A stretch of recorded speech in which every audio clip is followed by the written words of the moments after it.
Well, here I am on Radley Common. Decided to go out for a walk today and revisit some of my history. This is the land that I wrote about in my book with regards to the shadows that I had seen back in the day, but also the little girl on the land with the small dark shadows coming up from the ground. Well, it was just through this matured bushes. If you think I'm like 57 now and I was about 10 years of age then, so we're talking like 47 years ago. Obviously they were a lot smaller then. Look at the flooding. And I haven't got my Warrington boots on.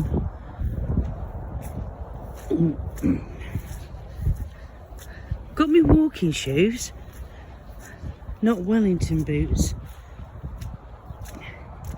Yeah, this is where we crouched down and we saw the little girl.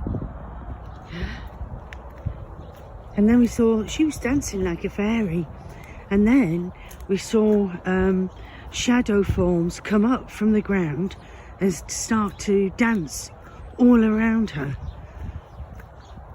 And this was like, 47 years ago. So the land was very different then. Yeah, very different.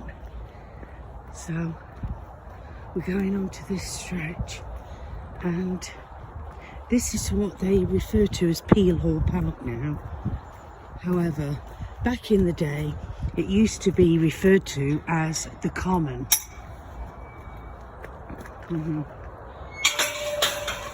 That's where the little girl was, on this land here. Makes me wonder, because when I analysed the data, it looked like she was wearing a school uniform, and it makes me wonder if there is actually a child buried there in that land. And this it's not a pylon as such. I think it's mobile phone mast,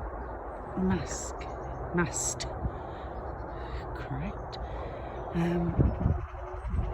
When they first put that up, you see, I've grown up on this land. I used to come into this woodland, and on this particular stretch of land here when I was 5. So things were very different then.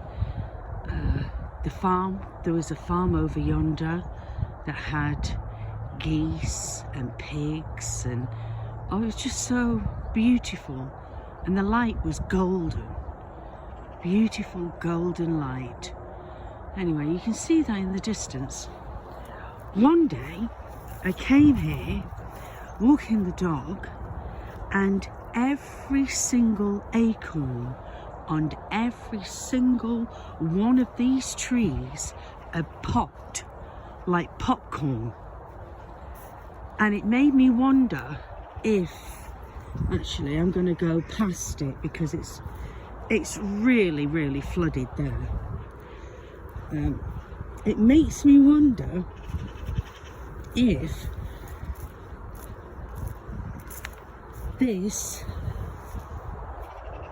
that was responsible for this huge heat source, hot enough to pop every acorn on every tree.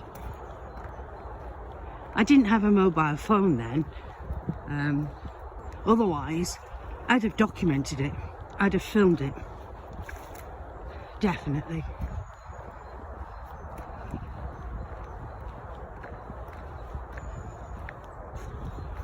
This woodland isn't what it used to be.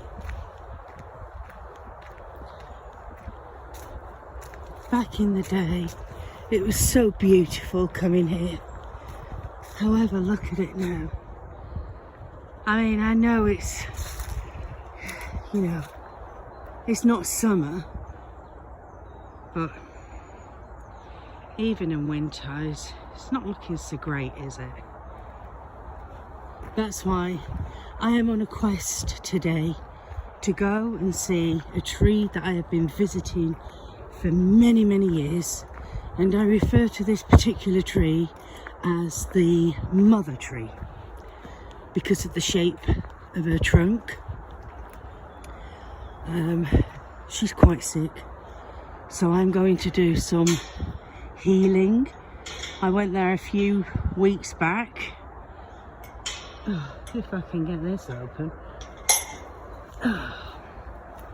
I went there a few weeks back and did some healing and had a sign. It makes me wonder if that was responsible for the heat source generated. Yeah. I mean, who would have that in the back garden? Honest to gosh. Back in the day, this particular stretch here was obviously a dirt track. And, oh, look at this. It's a big doggy saying hello. Oh, a very big doggy actually. Look at him. He's gigantic. Oh my. Oh wow, look at you. Absolutely fabulous. Look at you both. Does that not remind you of like a zoo? Darling, calm down. You need a bath. I'm sending you loving, healing energy, my darling. You're wagging your tail though, so that's a good sign. But look at that. What's the point of having a dog and just shoving him and that? Look at that. That poor dog. They've not even got a kennel. That's shocking. Oh, looks like there's gypsies to the back there. Darling, don't know what breed of dog you are, but you're huge, aren't you? You're beautiful. Yes. So that's one added thing to the adventure today. This here, this farm, this is where I used to come when I was 5, because the farmer, he was such a lovely man, and he would let me help him muck out the pigs, and he would give me a 2p piece, and with that 2p piece back in those days, I could get 8 Mojo sweets for 2p. So I would clean out the pigs with him, and here they used to have a huge pond here with geese in. Oh, and they were stroppy things. If you didn't run fast, they'd definitely peck you. But this woodland back in the day was absolutely majestic. Look at it now. Oh, so sad. Yeah. So this is the farm, although they didn't have all this brick wall and everything around it. I believe